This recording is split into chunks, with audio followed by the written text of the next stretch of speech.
Tenmirt, merci beaucoup. Le titre qu'on va vous interpréter n'a jamais été chanté en public par mon père. Il a été enregistré en 2018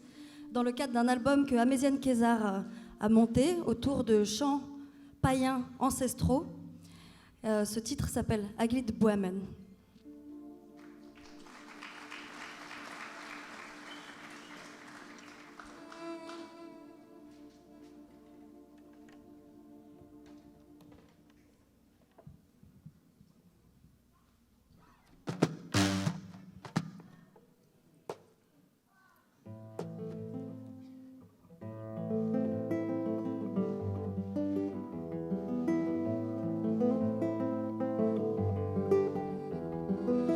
الشتوى ولا الشقف والقاطك والتنزار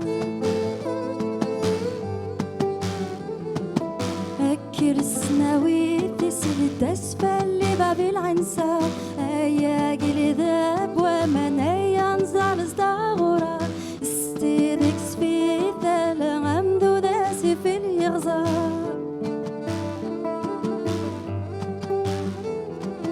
نندهيس كير دامن سيونينا لما دازار نندهيس كير دامن سيونينا لما دازار أرنش قرنتي يدرين دكي دورك ودي زورا أيا قلي داب ومن أيا نزال ازدغورا استيدكس في ثل غمدو داسي في اليغزار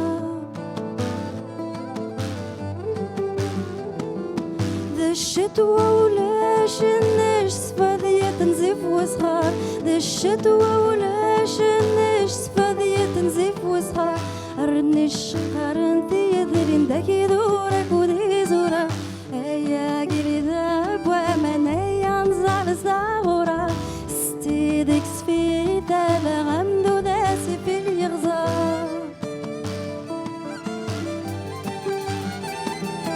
ننديس كير دايما نكسادي الأحلى ديكر ننديس كير دايما نكسادي الأحلى ديكر التجورة كرنت دارك انت شلا